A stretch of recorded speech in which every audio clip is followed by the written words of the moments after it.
Hello, everybody, and we are back here for the Log Show. So much to talk about today. Excuse me for that. So much to talk about today. I mean, what do the Yankees need to do for them to take that next step and go get a World Series? What do they need to do with the trade deadline, etc.? I'll talk about that. Not only that, have the Knicks done enough this offseason to continue as favorites in the East with the moves they have made? I'll talk about that. My UFC 329 predictions as we get return of the mock. Conor McGregor back in action. Conor McGregor is back against Max Holloway this Saturday, July 11th.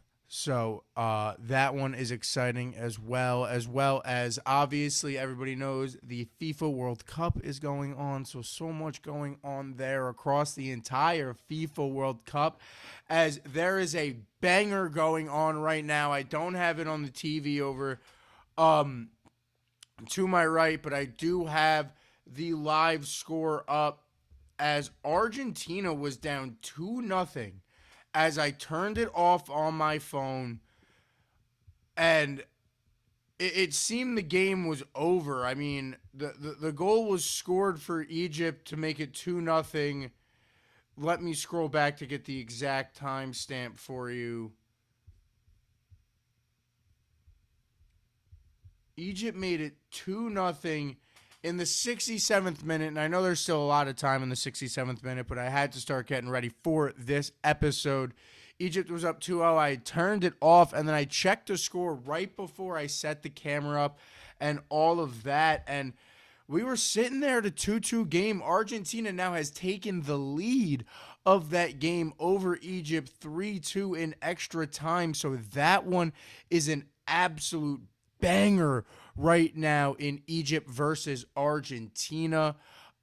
USA, they suffered a loss, so we'll talk about the World Cup and all of that.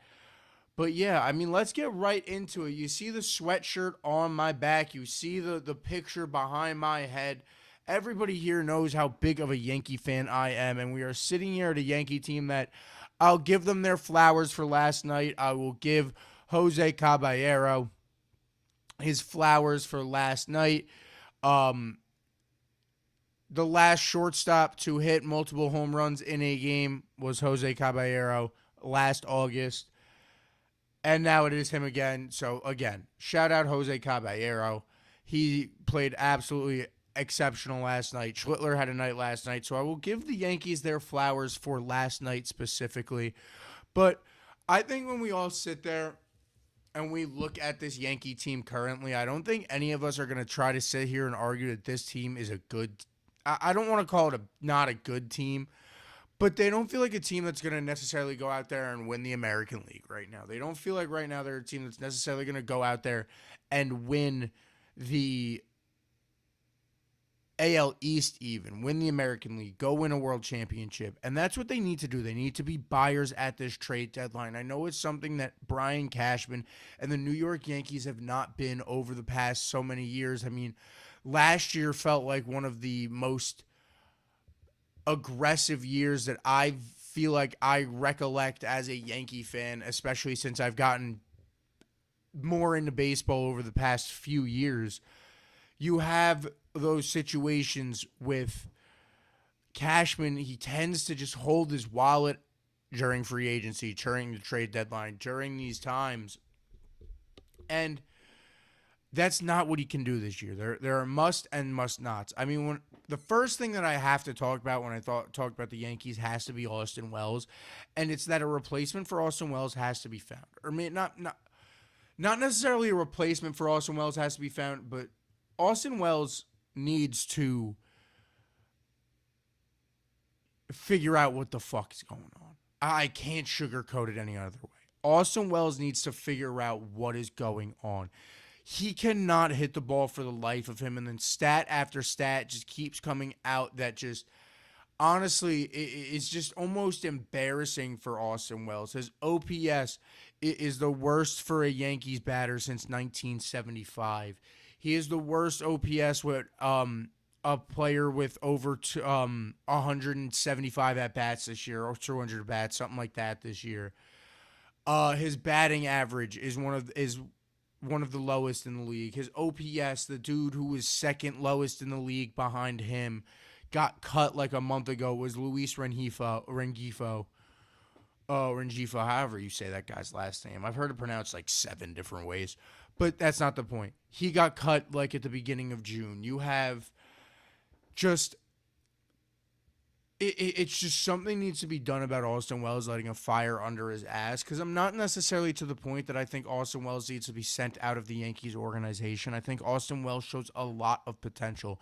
And I think maybe I'm in the unpopular opinion saying this here, but I think Austin Wells does have a lot of upside. I think Austin Wells can go out there at the end of the day and go make an impact defensively currently, but where he doesn't make an impact is offensively, and you need to go find a guy who's going to make an impact offensively. And his lack of an impact offensively for Austin Wells is what's arguably causing his defense to almost not matter. He's great at framing. He's great. He doesn't let balls get by him often. He's great at using the ABS to the Yankees' advantage. Austin Wells is great at so many of these defensive things that I can't ignore. But yet again, when I sit there and I look at a guy who, for his last 15 games, has a batting average of .081, and on the season is batting on the interstate and has been batting on the interstate consistently, you have to go get a difference maker at that catcher position, somebody who could go get you some hits, and it might as well be a righty as well, because Wells is a lefty, Escara is a lefty. All of these guys are lefties that you need a righty hitter. And I think the writing is on the wall that everybody sees. I think it has been spray painted so brightly and so prominently across the MLB picture trade rumor board. You got to go get Ryan Jeffers. You got to go get Ryan Jeffers if you are the New York Yankees. It's the number one trade priority. If you are the New York Yankees currently, you have to go talk to them. Excuse me. You have to go talk to the Minnesota Twins. You have to go get Ryan Jeffers immediately. I understand this is a man that is currently on the 10-day IL, but while he has played so far this season, he is batting .295 with 7 home runs, 26 RBIs, OPS of 949. That OPS blows Austin Wells' OPS out of the water. Like, out of the water. Go get Ryan Jeffers. He's a dude that when you look at his splits, like he does very well against lefties. He bats .304 this season. He's batting .304 this season against lefties. I mean, he hasn't been super healthy this year.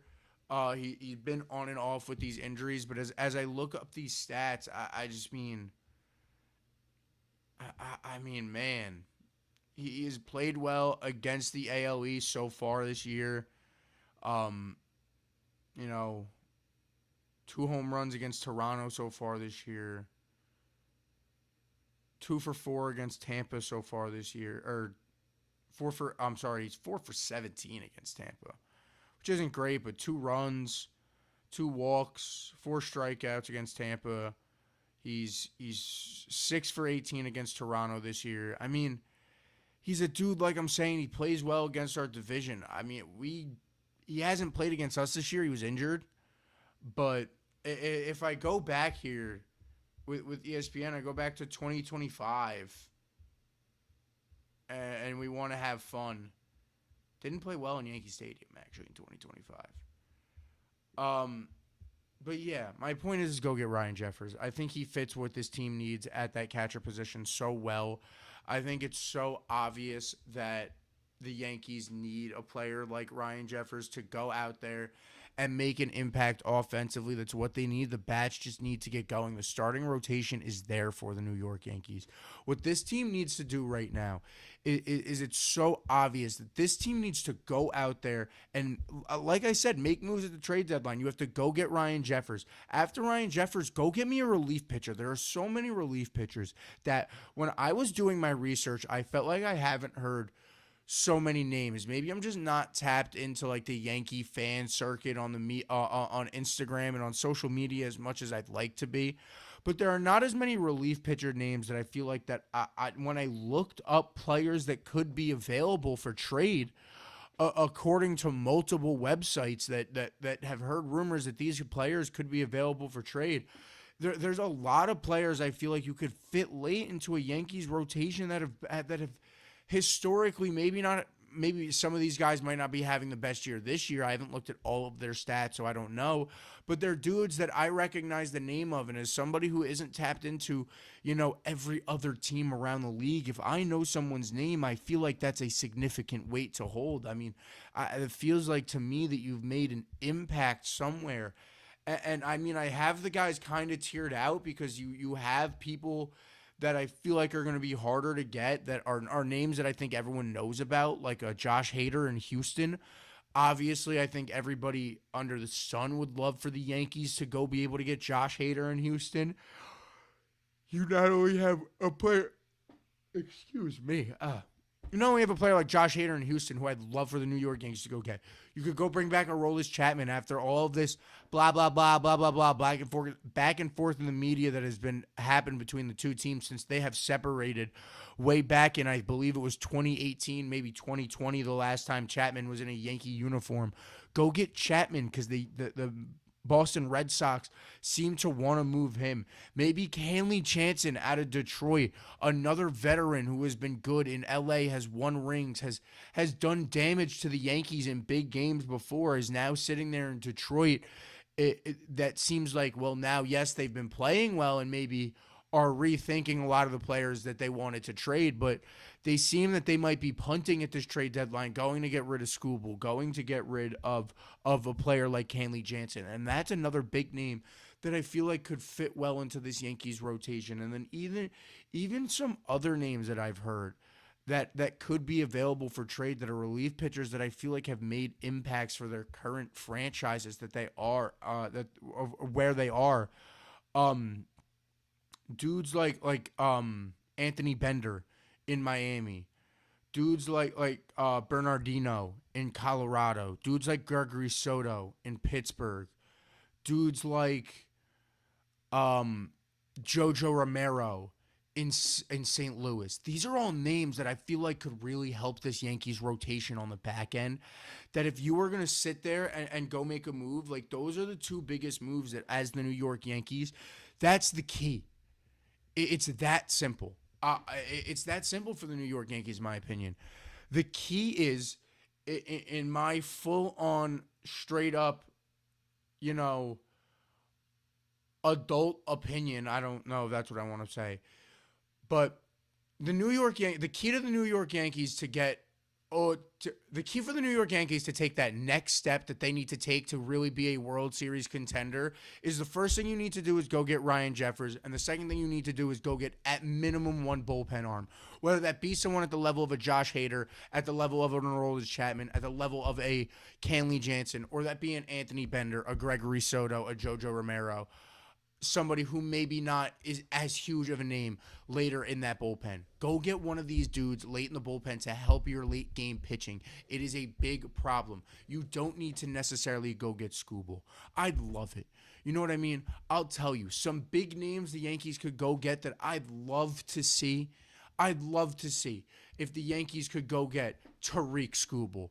I'd love to see if you could go get, sell your souls. Go maybe give a little few extra nudges at the Baltimore Orioles and maybe go get Adley Rutschman. Maybe give a few nudges over in Washington and get C.J. Abrams as a great everyday shortstop. These are players that could definitely help you go in a championship, but I don't think they're the holes that you necessarily need to fill now. Adley Rutschman is a hole. It would fill a hole that you need to fill now, yes, but I think the Orioles are going to be very reluctant on trading Adley Rutschman. I think Ryan Jeffers is the realistic target and the target that you should be going for. But I think when you want to talk about those players that you could take a stretch and go get, like I said, Tariq Skubal, obviously in your starting rotation there. Adley Rutschman, who might not be available, but is an absolute star, can make an impact in Yankee Stadium. C.J. Abrams, a shortstop from the Washington Nationals, another dude I'd love to see in a Yankee uniform. I'd love to see that everyday type of shortstop in a Yankee uniform. But Cobby plays well when he needs to. It's not necessarily a hole I need to fill now. Matt Chapman at third base, I think, is a great dude who's available, who the San Francisco Giants are going to be shopping. I think that's an extremely, extremely, extremely interesting one that we could talk about.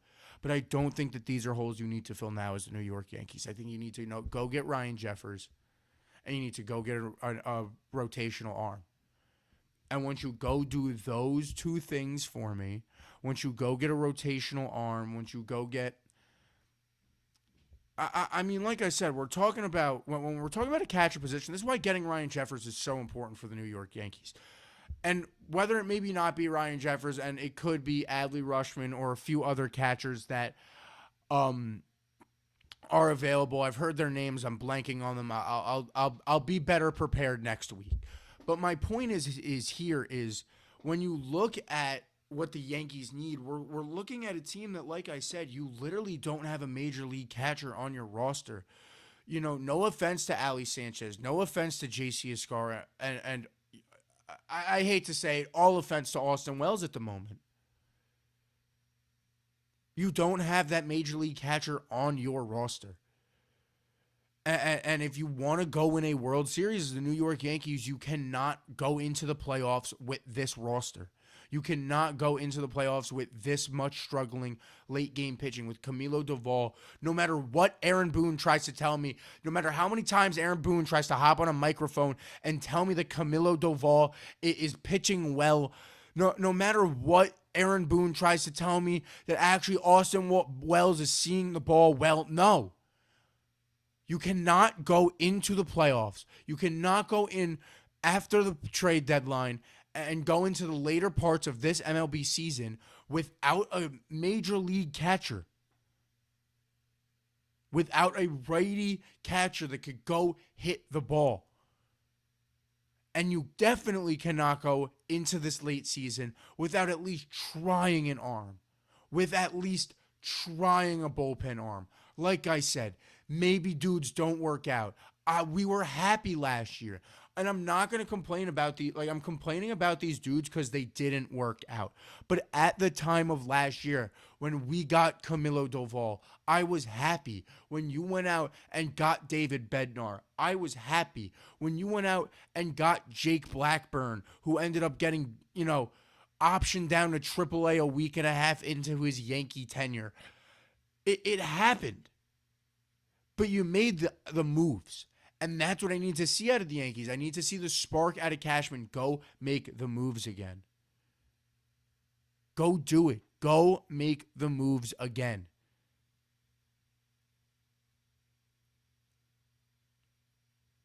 You are the New York goddamn Yankees.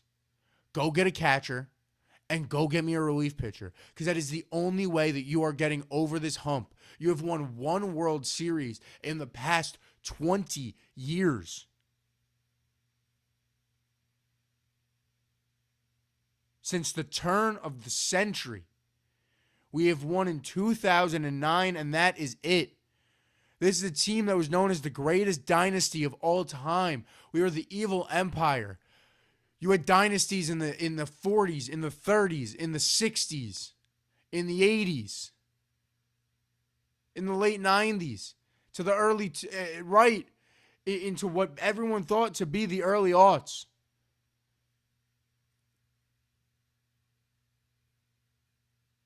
And there were some bad years in there. There have been some bad years in there. But, and I'm not expecting results right now. I understand why the Yankees are struggling. As much as it is late game pitching, it is Austin Wells. It is the catching problem. There are other reasons. This team is riddled with injuries. The team is absolutely riddled with injuries. You haven't seen Aaron Judge play baseball in almost 2 months. You haven't seen Giancarlo Stanton play baseball in almost just as long. You have Carlos Rodon on the IL. You have Max Fried on the IL. You got people getting food poisoning and half the team is playing with it. The team is not healthy. I understand that. So I understand the struggling right now. But what struggling does is it's going to make those holes a lot larger when you're injured. Those holes are going to get a lot larger for the New York Yankees. So the late game pitching is a blaring, obvious problem right now. Austin Wells is a blaring, obvious problem right now. When you look bad on a team that's playing bad, you know what I mean? Like, I know what I just said there kind of sounds weird. But when you look bad, like stand out, jump off the screen bad, on a team that is playing poorly, that's a problem. That is a problem for Austin Wells and the New York Yankees. And it's a problem that has to be fixed.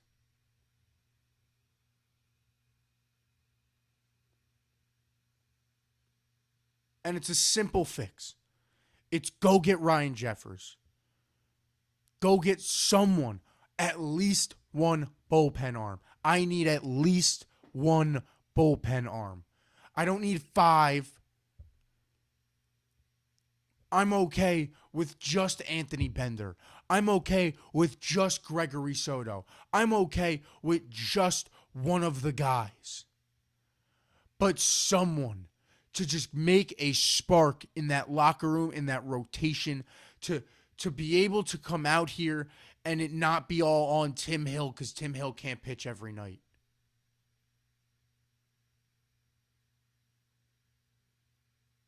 Why Yasmani Cruz or whatever it is for, I think it's Yasmani, why he keeps getting optioned down after coming up and having good performances, I don't know. But yeah, if Camilo Duvall's not playing well. We've said it a million times on this show that David Bednar is a streaky player. It is what it is. You got to deal with that side of him. Go make the moves, Cashman. It's simple. It is really goddamn simple, Cashman. Go make the moves that need to be made. Go make the moves that need to be done. Go get Ryan Jeffers. Go get a relief pitcher.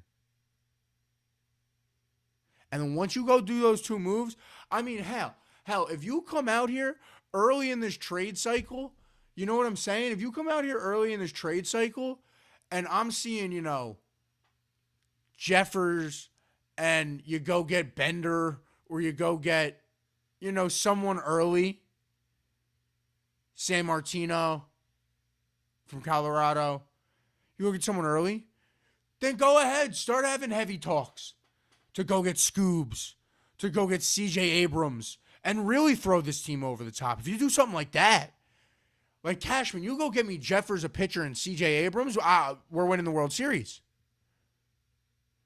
You give me the other two, I think we're the best team in the AL. You give me the extra piece of going getting one of those stars as well that might take a little bit extra, but will fill a hole like an Anthony Volpe hole that's not necessarily a blaring, obvious hole right now, but has been problems before. And you could go get a CJ Abrams.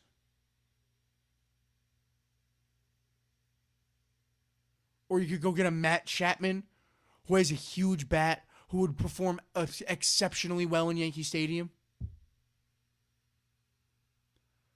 There's a lot of options you have here as the New York Yankees. You got to go make the moves now. Go win the World Series. Go make the moves to be that team. I mean, look at what you're playing. Look at what you're playing. You got Milwaukee playing like monsters, bro. Playing like absolute monsters, this Milwaukee team. Not only do you have the Milwaukee team playing like absolute monsters, you have, obviously the Dodgers, which are just the NL All-Stars with Kyle Tucker, Shohei Ohtani. You got so much, man, that you got to compete against on the other side.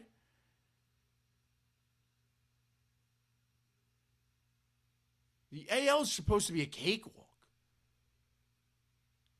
You know what I mean? The AL is supposed to be the cakewalk.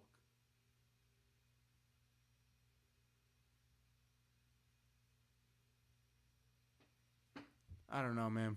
There's a lot you need to do. There's a lot of teams need to do.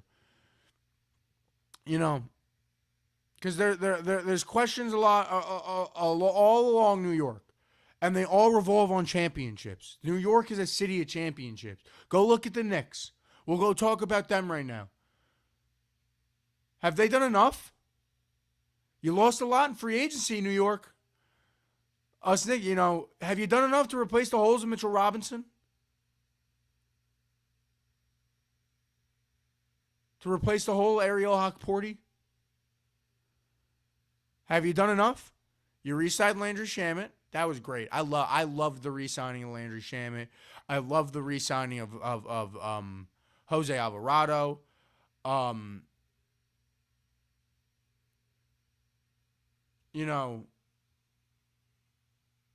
think you had to make a choice out of Hockporty and what's his name? I'm blanking on his name now. Diawara. I like Diawara. And you bring in Andre Drummond. Andre Drummond is interesting, right? Because this is what I think of.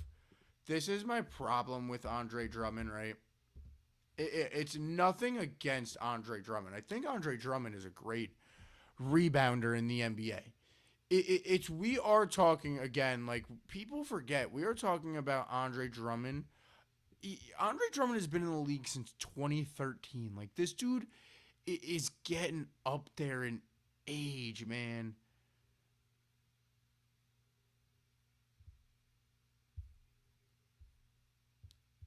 I'm trying to find his exact age, but like Andre Drummond he's getting up there, man.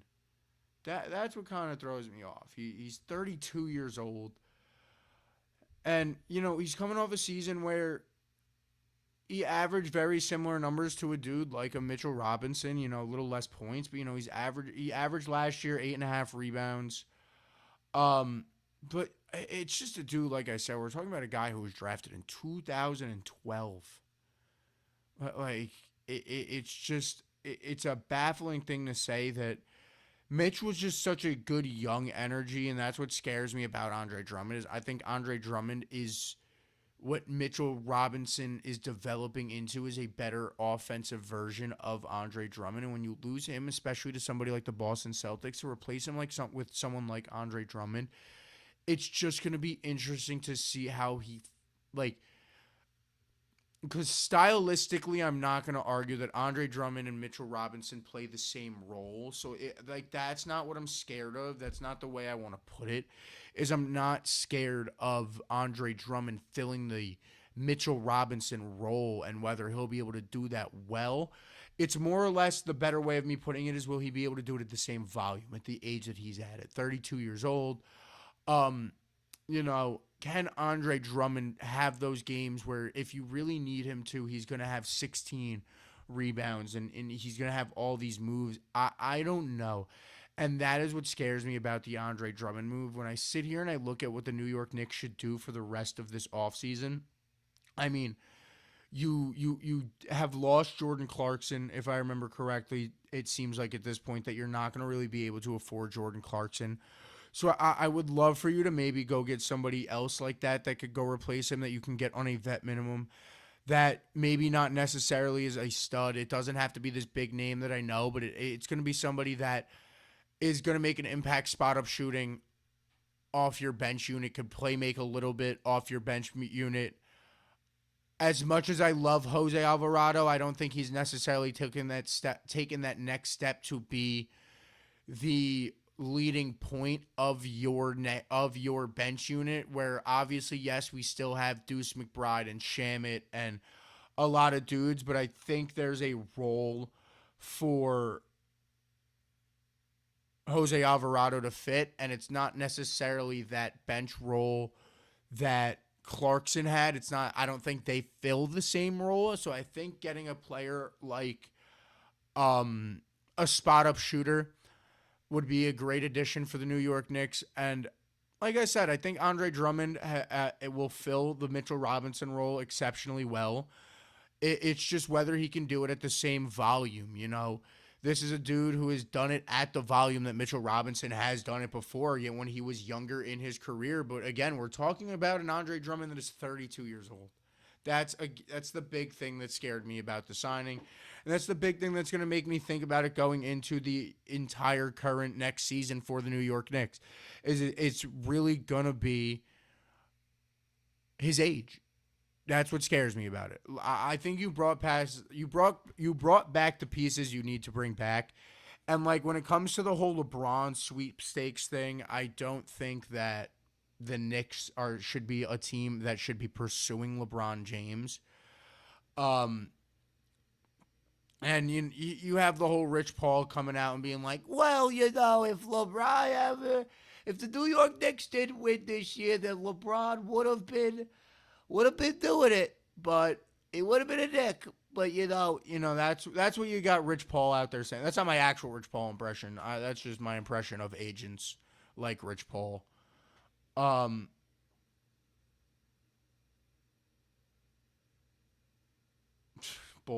Cereal bowl. That's a good one. That was a good one, dude.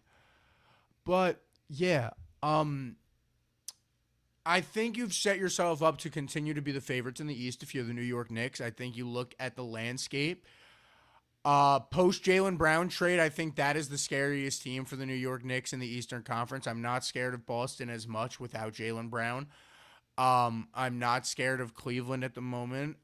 You have the whole Bam and Giannis and LeBron in Miami, and I'll be honest, where LeBron lands does change the landscape of the East a lot. I mean, that's a big part of it. That's a big part of if the Knicks have done enough this offseason. Is where does LeBron land? Um, you have, the chance of down there, the reunite of Pat Riley, Spo in Miami, and the creation of the duo of LeBronis between Giannis Antetokounmpo and LeBron James. You can have that the LeBronis combo down there. I'm trademarking that, by the way.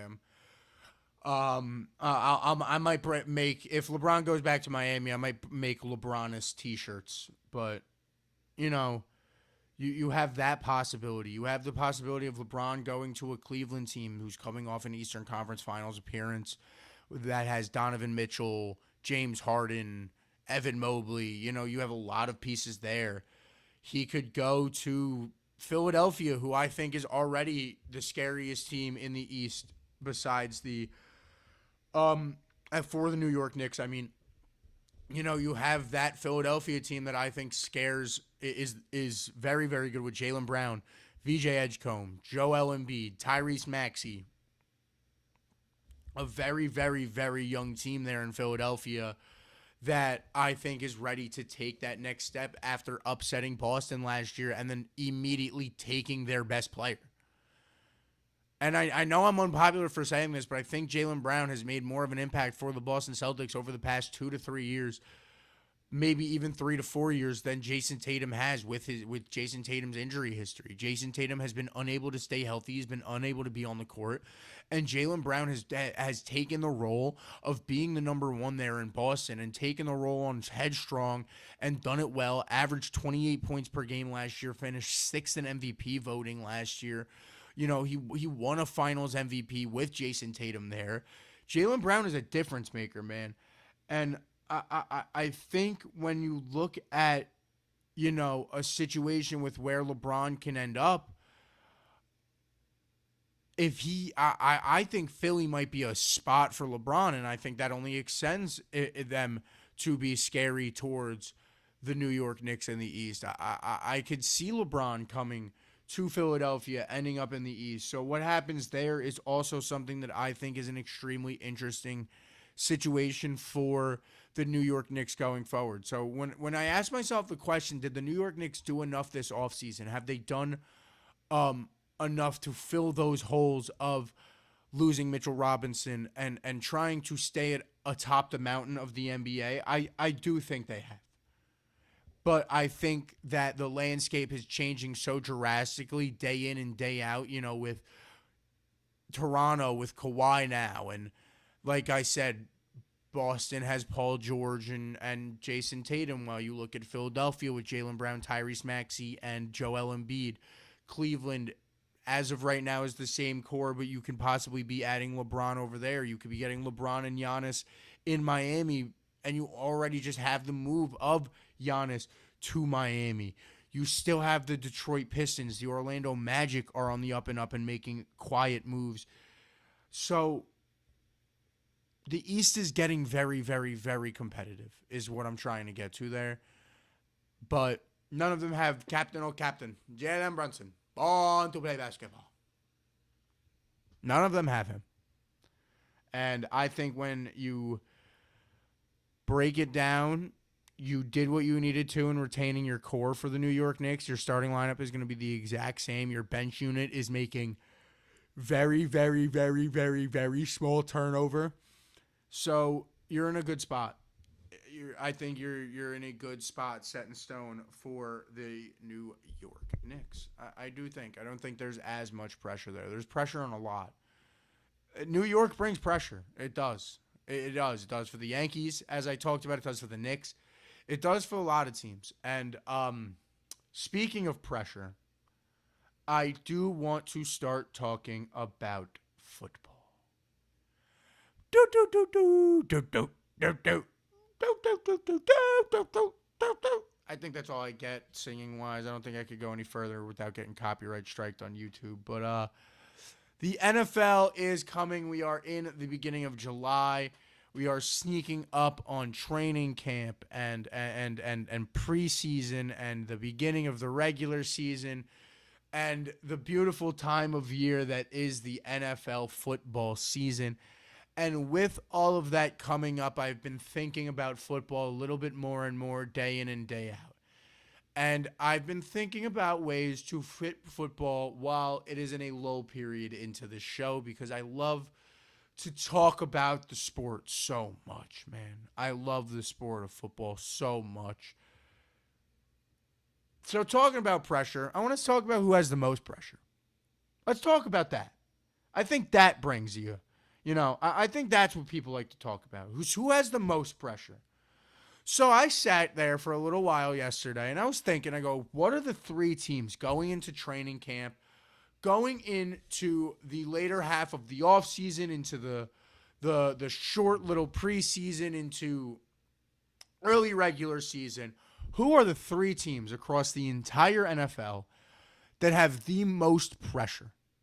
Who has the most pressure going into this season?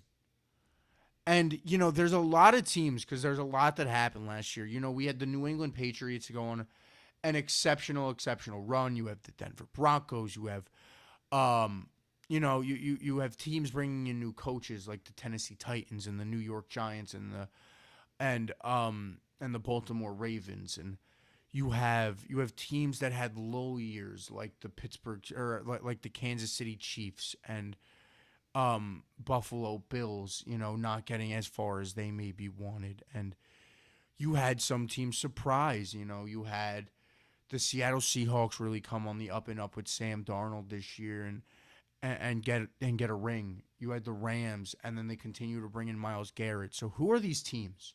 As I sit there and just listed 6 to 7 teams that have tons and tons of pressure. Logan, who do you think has the most pressure across the entire NFL? And I think I looked at it, and I brought together my list. So here we go. At number 3, the team that I feel like has the third most pressure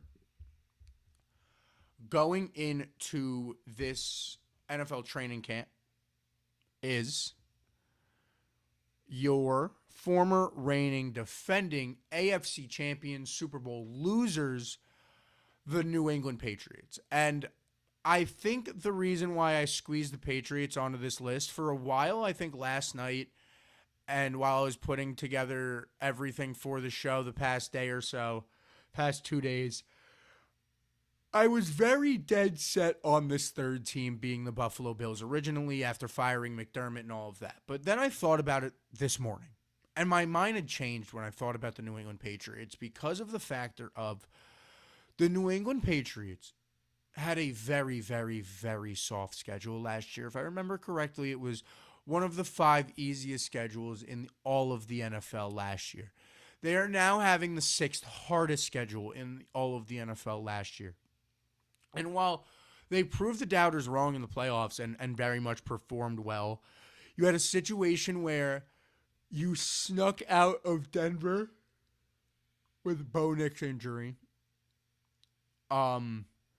So you couldn't necessarily know if you were ready for a competition like Denver. And now you're playing these high-skilled teams after making a move that a lot of people feel like make your receiving. A lot of people feel like you improved your receiving core. Honestly, not just with the A.J. Brown trade, now that I think about it, but through the bottom to the top, adding players like Romeo Doubs as well, and other pieces for you to throw the ball to, for Drake May to throw to get the job done.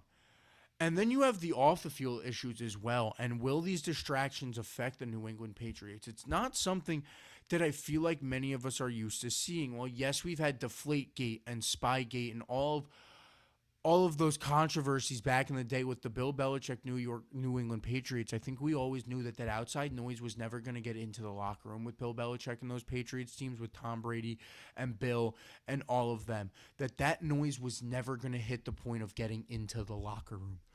When you look at what has happened this offseason with Mike Vrabel and the New England Patriots, with the whole Diana Rossini situation and the Stephon Diggs situation before you cut him and everything there's a lot of pressure, I feel like, on this New England Patriots team to succeed. You know, these mass heads, as people call them, expect success when they see success, and you now making the Super Bowl so soon after diving headfirst into this rebuild that you did 3 years ago that started with Gerard Mayo and has switched over to Vrabel now and went through Drake May and Mac Jones and a lot of other pieces in this rebuild. I think these massheads expect greatness when they see it, and when they see you make a Super Bowl, I think that adds so much more pressure onto you when we're talking about a franchise where the fans are used to Tom Brady and Bill Belichick.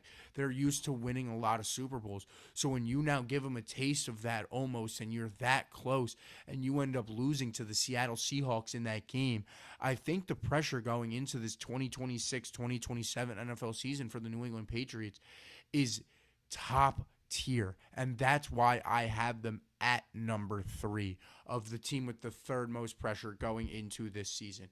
Number 2 is a team that necessarily wasn't great last year, but like we've talked about New York a lot today, and the New York media puts a lot of pressure on people. So I genuinely think the team with the second most pressure out of any team in the NFL right now going into this offseason is the New York Giants. For starters, you brought in John Harbaugh. You brought in a Super Bowl winning, a top-tier head coach to coach the New York Football Giants, the best coach the New York Giants have had since, Tom Coughlin. And so the pressure is there, and I hear it every day on WFAN with phone calls and other hosts and everyone. The New York Giants' expectations this season with Jackson Dart, Cam Scatterbo, Malik Neighbors, and that team are through the absolute roof. The defense seems like it is starting to put everything together with I apologize. The defense seems it's putting everything together with Brian Burns and everyone there that, Abdul Carter, you just drafted Avril Reese. You've been making so many moves for this team, for the New York Giants, that you need to be making this next step, and everybody in New York expects at least a playoff appearance out of the New York Giants this year. So the pressure is on for the New York Giants to get the job done, and this is a young team to have the pressure on. Can John Harbaugh do a good job at silencing that outside noise, focusing within the locker room, and making sure that they feel like that they are a team that is capable of succeeding in this league? Yes, I think John Harbaugh is very capable of doing that. And I think a lot of people feel John Harbaugh is very capable of doing that, which is, again, another reason why this team has so much expectations. And when you have so much expectations, that means you have that much pressure. So when I think you look at teams across the entire NFC, I think out of the entire NFC, the New York Giants with this young core that succeeded, showed flashes last year, now bringing in a former Super Bowl winning head coach in John Harbaugh, I think they have the most pressure out of any team in the entire NFC. I'll be honest. I think they have more pressure than the Seattle Seahawks. I think they have more pressure than the Los Angeles Rams. I think they have the most pressure out of any team in the entire NFC to succeed this season. I think it's the New York Giants. I think it's very similar to that offseason when the Jets brought in Aaron Rodgers, when they immediately became the team in the AFC with the most pressure to win immediately. I think it is the same thing. The New York Giants, after acquiring John Harbaugh, have immediately the pressure for the New York Giants they've been put in the pressure cooker. They're in the pressure cooker. It's going to get hot, and it's going to get hot, especially if the wins don't come. Especially. It's going to be a lot for that team. And the final team that I have on my little list, the team I feel like has the most pressure going into the NFL season, going into training camp, I think it's the Kansas City Chiefs. And I think it's an obvious answer that the Kansas City Chiefs have the most pressure out of any team in the NFL this year. And why is that, you may ask? I think everybody would be, I think they actually are going into this year with not a lot of pressure. You know, they didn't play well last year. The expectations have seemed to have relaxed for the Kansas City Chiefs, but I don't know if they have internally. And I feel like there's a fire burning internally that creates a lot of pressure for the Kansas City Chiefs. I think when you look at this Kansas City Chiefs team, the pressure is created by the return of Patrick Mahomes. You look at Patrick Mahomes coming back, and I think a lot of people wrote that off to allowing them to write off their season when you lose Patrick Mahomes halfway through the season last year.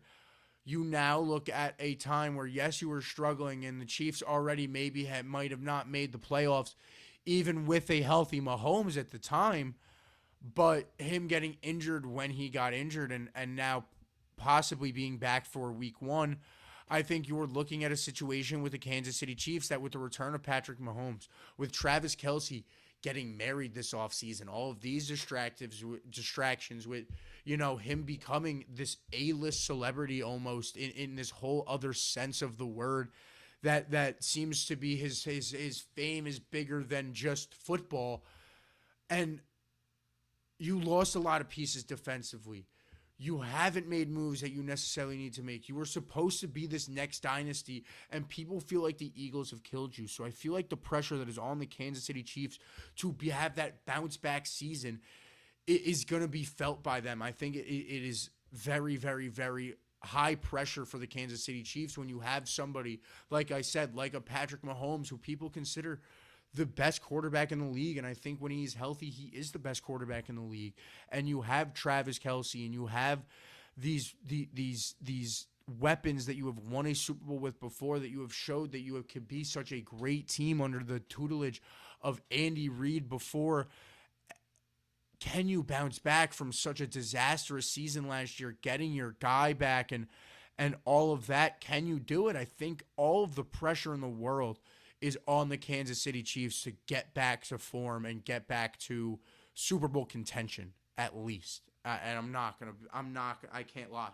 I think that's where we see the most pressure out of any team in the NFL. I'm going to be honest.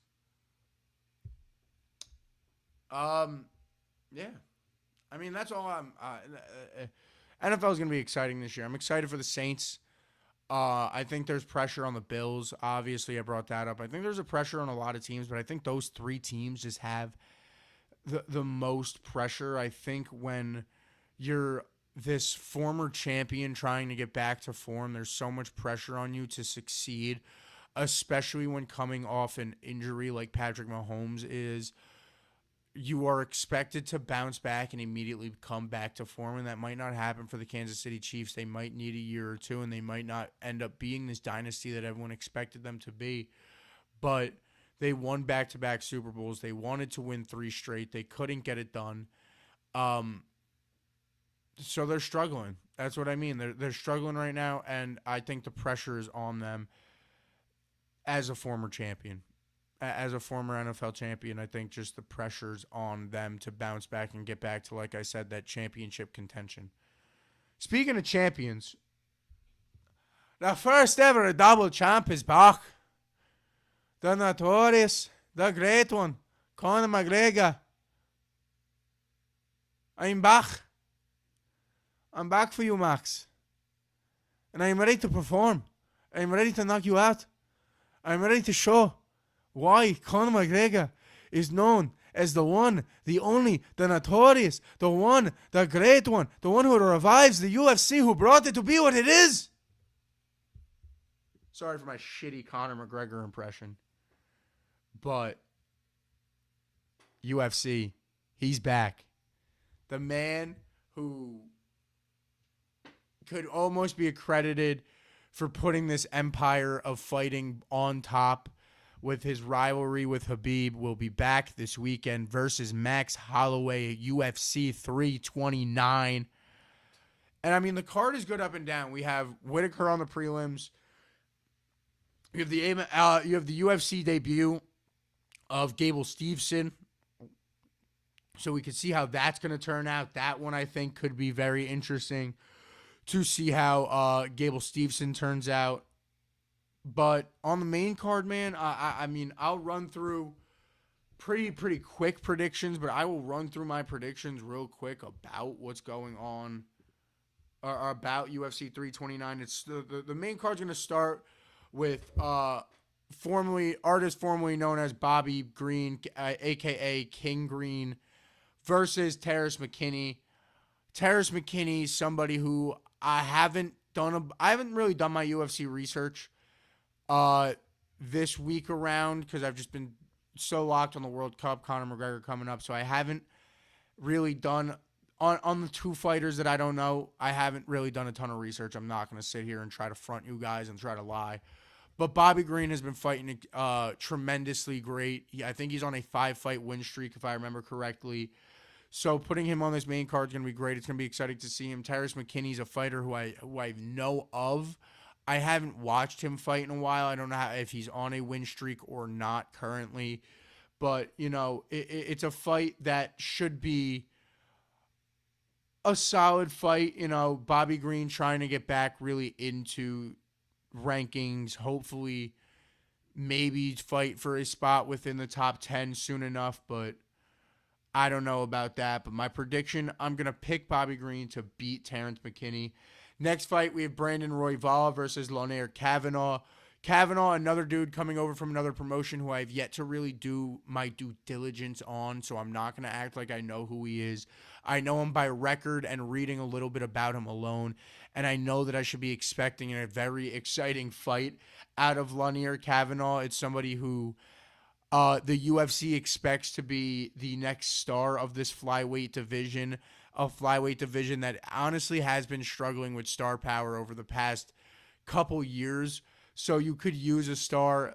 He's 10-1, and he's fighting somebody who actually has won a belt before and has fought for the belt multiple times before in a Brandon Royval, trying to really take that next step and see if Lonair Kavanaugh can fight for a title belt in the flyweight division in the UFC. And I'm going to say he can. I'm going to say he beats Brandon Royval in this fight. Now we get to the last three fights where I know both fighters on both sides. We have Corey Sandhagen versus Mario Bautista. This one should be a brawl, man.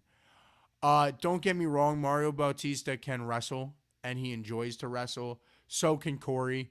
Both of these dudes, like this fight, I'm not going to sit here and try to predict what style of fight this could be because these dudes are both pure MMA fighters.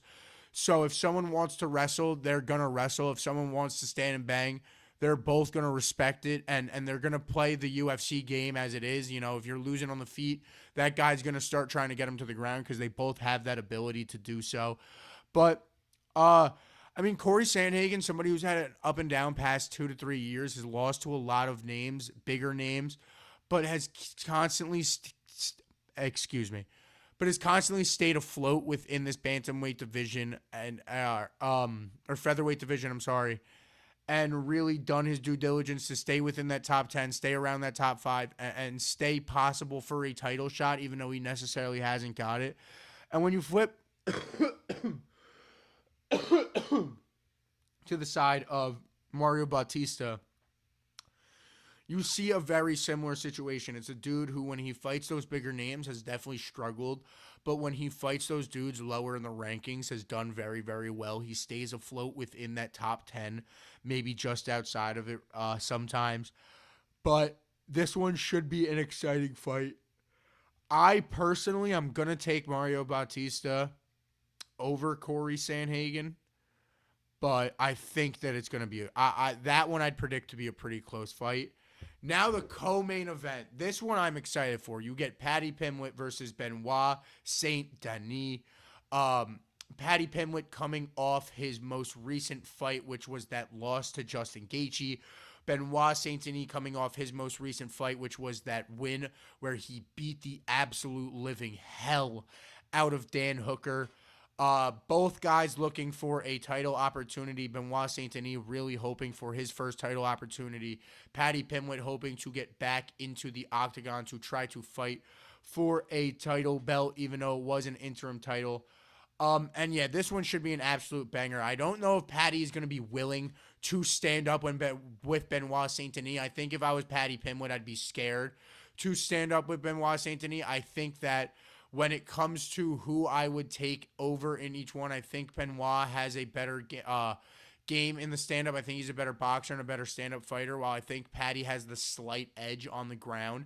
That's not to say that Benoit Saint Denis is not a good ground and pound fighter when he needs to be. He is very good at using his weight. He's very good at stopping transitions if he is the one on top and just grounding and pounding and beating the absolute hell out of someone. That is how he beat Dan Hooker. So I'm not necessarily going to say that Benoit Saint Denis needs this one to stand up for him to win, and if Patty takes him down, this one's finished.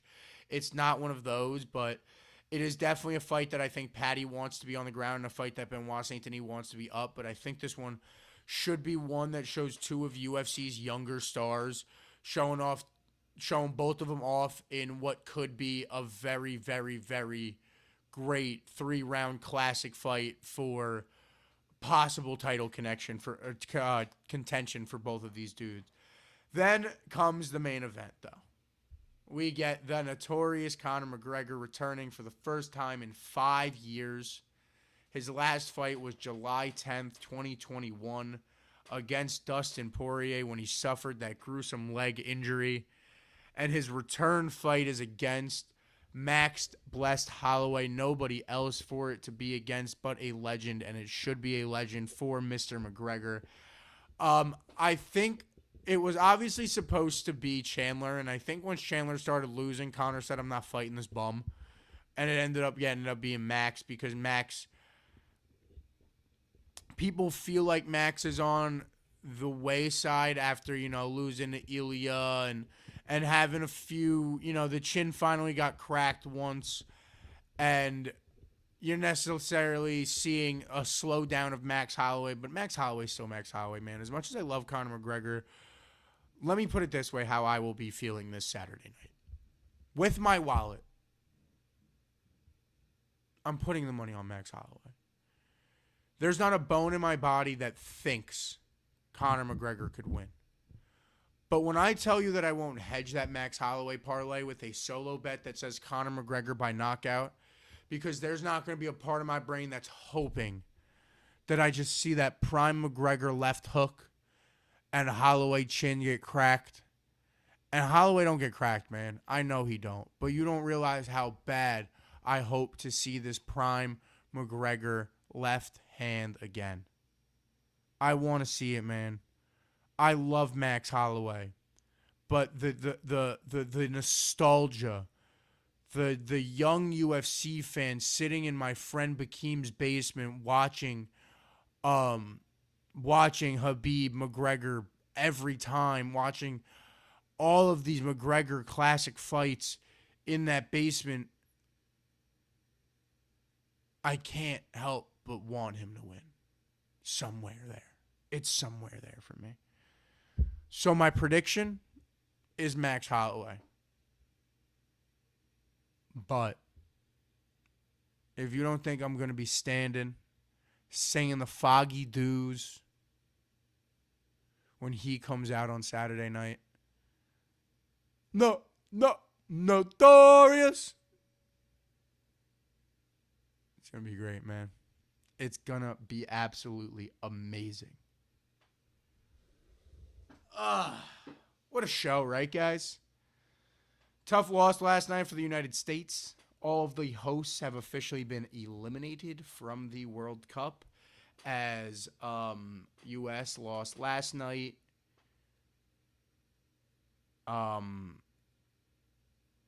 Canada lost on, what was that, Sunday night or Saturday night. Mexico lost on Sunday night.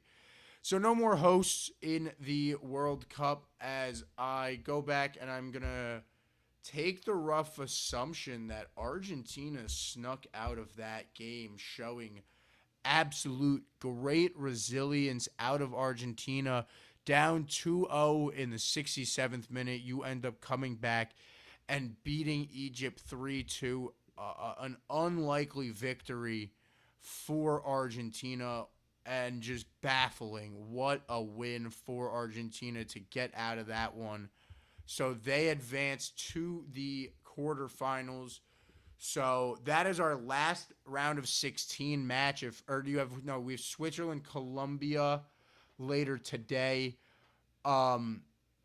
which will help us decide, right? Yes. So, yeah, Switzerland, Colombia will be the last match of the round of 16.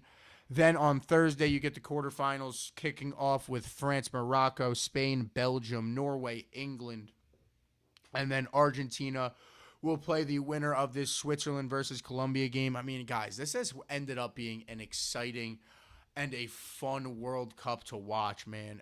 There's been a lot of classic games, some Cinderella runs into the knockout rounds, some Cinderella runs still going on for teams like Morocco. Many don't feel like they still belong here. Many feel like some other of these teams maybe don't belong here. But a lot of great runs, and it's been a fun World Cup to watch so far. But that is all I got for you guys today. Thank you for everybody who tuned in. Thank you for everybody who's lighting up that comment section. Stay tuned for more content coming out as soon as possible. Stay tuned to the TikTok for clips, all of that. Stay tuned to the YouTube. Getting more videos planned for my official YouTube career to start in those long form videos that aren't necessarily these lives. And we also have Split Decision coming out every Sunday or Monday. It's going to be every Sunday starting next week. Starting this upcoming Sunday, it will officially be every Sunday that you guys will get Split Decision throughout even the football season. It'll be exciting. So that one will be fun. It'll be a Sunday morning show for the football season, Sunday morning show for after. It'll be filmed on Friday, Saturday nights, come out on Sundays. So tune into that, guys. Go follow me on all my socials at The Log Show on pretty much everything. Instagram, X, Twitter, or X/Twitter, TikTok, all that. Hit the subscribe button. Hit the bell icon.